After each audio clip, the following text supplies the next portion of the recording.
ஸ்ரீகுருப்யோ நமः. நாம் சென்ற பதிவிலே ஜலந்தரில் அமைந்துள்ள திரிபுரமாலினி சக்தி பீடம் பற்றி பார்த்து வந்தோம். இதன் தொடர்ச்சியை இப்பொழுதும் பார்க்க இருக்கிறோம். வாருங்கள்.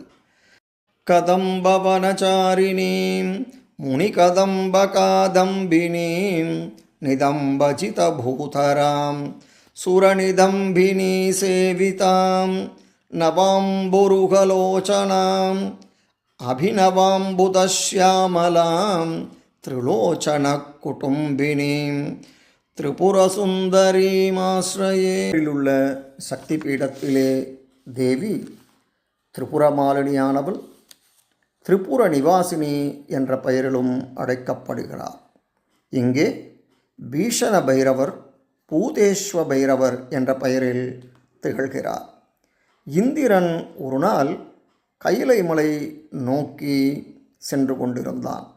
அப்போது சிவபெருமான் வேடனாக வடிவெடுத்து இந்திரன் வரும் வழியில் நின்றிருந்தார். தான் செல்லும் வழியில் தன்னை அலட்சியப்படுத்தியபடி ஒருவன் நின்றிருப்பதைக் கண்ட இந்திரன் கோபமடைந்தான். வஜ்ராயுதத்தை அவர் மீது ஓங்கி அடித்தான். அடித்த வேகத்தில் வஜ்ராயுதம் பொடி பொடியாகி விழுந்தது. தன் முன் நின்று கொண்டிருப்பவர் சாதாரணமானவர் அல்லர் என்பதை உணர்ந்த இந்திரன் வந்திருப்பவர் சிவபெருமானே என உணர்ந்தான்.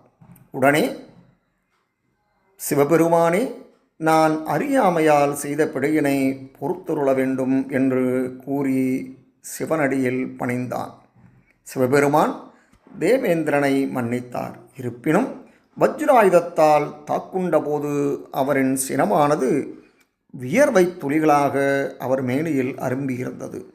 அந்த வியர்வை துளிகள் கடலில் விழுந்து ஒரு மகனாக உருவெடுத்தது.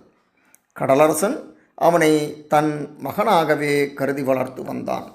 ஜலத்திலிருந்து தோன்றியதால் அவன் ஜலந்திரன் எனப்பட்டான்.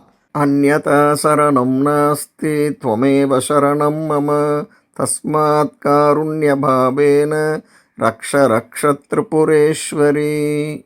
இதன் தொடர்ச்சியை அடுத்த பதிவிலே பார்ப்போம். நன்றி, வணக்கம்.